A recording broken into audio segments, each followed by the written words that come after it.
J'ai eu un parcours un petit peu éclectique où j'ai commencé par m'intéresser plutôt à la danse classique. La vie a décidé que ce ne serait pas ma profession, donc je me suis dirigée dans le cinéma, d'abord côté technique en faisant du montage, puis de l'autre côté de la caméra puisque je suis devenue comédienne. Du coup j'ai atteint aussi le théâtre et j'ai fait de la radio pour me rediriger derrière dans le côté plutôt administration de théâtre. Bon, c'est des métiers passionnants mais qui prennent beaucoup de temps. Donc j'ai fait un break sans savoir que quand on faisait un break dans ces métiers-là, on les retrouvait pas en fait. Donc là, je suis partie sur des choses beaucoup plus classiques, de la restauration, de la boulangerie, du commerce, où j'ai appris beaucoup de choses et en particulier que c'était pas du tout fait pour moi. Et par ce biais-là, en fait, d'avoir eu des activités qui me correspondaient absolument pas, même si elles me faisaient bien manger, je suis revenue à ce que j'étais, à mon origine, qui est en fait de travailler avec les énergies, avec ce qu'on appelle l'invisible. C'est au-delà d'une passion, c'est vraiment ce que je suis.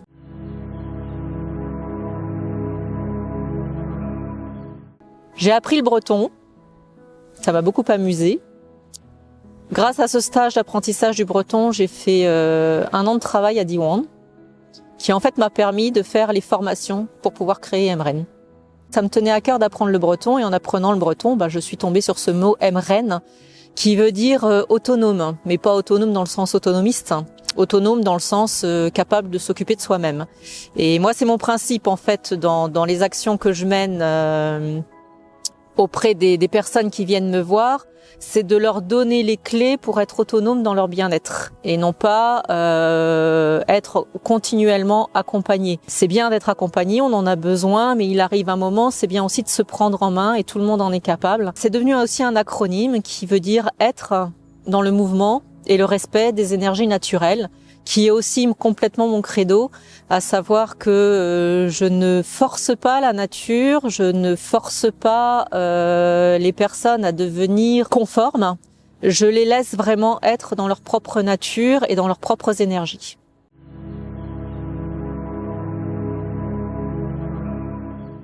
Alors il y a 2 facettes. Donc c'est du travail de voyage vers les guides. C'est des voyages donc spirituels, guidés au tambour, à la voix. Parfois j'utilise des musiques. Ça dépend vraiment des personnes que je reçois et du contexte dans lequel je les reçois.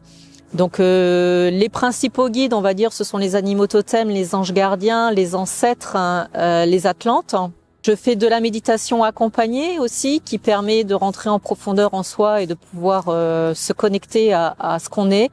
Un travail que j'aime beaucoup, c'est le travail en état de conscience modifié, c'est-à-dire que là, on parle vraiment de l'envie d'une personne de régler quelque chose avec lequel elle a un rapport un petit peu conflictuel. Donc on part dans un état de conscience modifié où en fait, c'est elle qui va voyager, qui va me raconter son voyage au fur et à mesure. Et par rapport aux symboliques qui vont se dégager de ça, moi, je vais l'accompagner. C'est un travail qui est en douceur, hyper profond et qui peut en fait régler très vite les problématiques des personnes. Donc, j'aime beaucoup ce travail-là. Après, j'ai le travail effectivement beaucoup plus matériel, qui est la fabrication d'objets, en particulier les orgonites. Donc les orgonites, c'est un mélange de métal, quartz et résine, ça c'est la base, qui permettent d'équilibrer et d'harmoniser les énergies environnantes, en fait, de la personne bien évidemment, mais aussi celles qui l'entourent. C'est un outil géobiologique donc qui permet aussi de régler tous les problèmes qui peuvent se dégager d'un habitat. Et il y a toute une autre partie, c'est des peintures, des dessins, des gravures, qui sont en fait dans le même principe, c'est-à-dire que ce sont ce que j'appelle donc les ovis, des objets vivants inspirés, vivants parce que par leur forme, qui répondent à la géométrie sacrée, leurs couleurs et les intentions qui sont portées quand je les fabrique. En fait, ça les rend vivants parce que ils ont la capacité d'agir autour d'eux.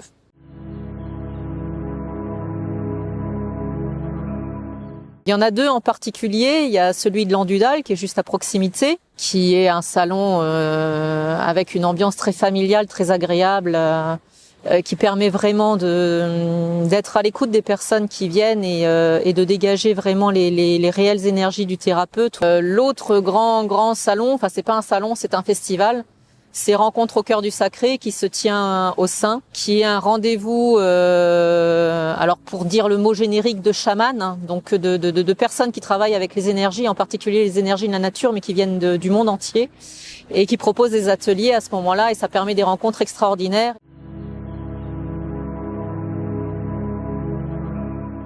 Mon équilibre aujourd'hui, mon harmonie aujourd'hui, c'est effectivement au moins une balade quotidienne avec ma chienne, hein, qui est très importante dans mon équilibre. C'est bien plus, c'est bien plus qu'une chienne. Non, c'est une chienne, mais elle participe pleinement à mon activité. Je l'appelle mon assistante. Et cette balade, en fait, je la fais. Il y a plusieurs endroits, mais il y a quand même un endroit dans lequel on se retrouve régulièrement parce que elle aussi le choisit. C'est la Garenne de Pontchauprenne, donc qui fait la jonction entre Ederne et Briec. Ce moment du matin me permet d'abord, moi, de savoir comment je suis, dans quelles énergies je suis, dans quelle humeur je suis réellement. Elle me permet, du coup, de me rééquilibrer par rapport à ce que je souhaite dans ma journée. C'est-à-dire qu'il y a des fois, je vais me sentir colérique, mais je sens que cette colère, j'en ai besoin, donc je vais la laisser faire. Je vais pas du tout la rééquilibrer, au contraire. Par contre, il y a des jours, non, c'est pas l'énergie dans laquelle j'ai envie d'être, et je sens que c'est pas l'énergie dont j'ai besoin. Et ben, c'est dans la Garenne que je vais pouvoir d'abord me rendre compte que je suis dans cette énergie-là, et ensuite l'apaiser et la recadrer.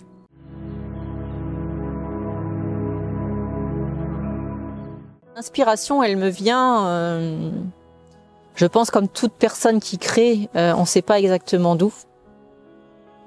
C'est une idée qui traverse la tête, hein, qui parfois paraît absurde, parfois paraît infaisable, parfois est immédiatement concrète. Et toutes les créations que je fais, c'est pareil. Mes orgonites, c'est pareil. Je sais quel métal je vais utiliser, quelle pierre je vais utiliser, quelle couleur je vais utiliser, quelle forme je vais utiliser. Mais après, comment tout ça va se mélanger et quel va être le résultat final, j'en sais rien. Ça, je laisse faire, en fait. Et c'est une volonté. Je n'ai absolument pas envie de maîtriser cette part-là. D'où le principe aussi de l'objet vivant. Il exprime ce qu'il a exprimé et c'est lui qui décide de comment il va être. Notre création à nous, elle est limitée dans le sens que dans l'imagination qu'on a de notre création, c'est forcément par rapport à ce qu'on connaît.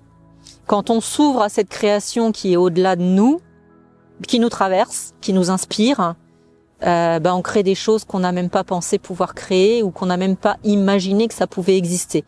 Et c'est toute cette part-là que je n'ai absolument pas envie de maîtriser. Et donc, je travaille beaucoup avec le brut et je laisse travailler le brut.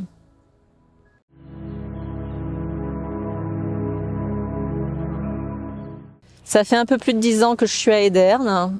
Pendant longtemps, je me suis posé la question, mais pourquoi j'ai atterri ici, loin de la mer, dans un coin qui semble retiré, mais en même temps assez passant?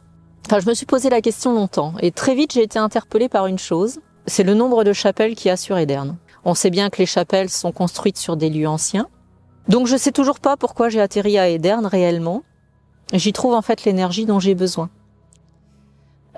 Justement cette énergie qui n'est pas maritime, hein, qui est plutôt une énergie de terre, une énergie de bois, une énergie de rivière.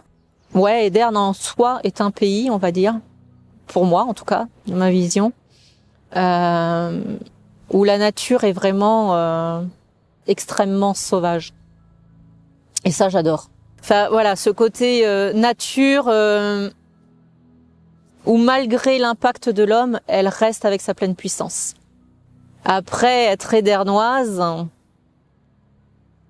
pour ma part, c'est vivre dans un milieu rural. Et à Ederne, ce serait bien de préserver le rural.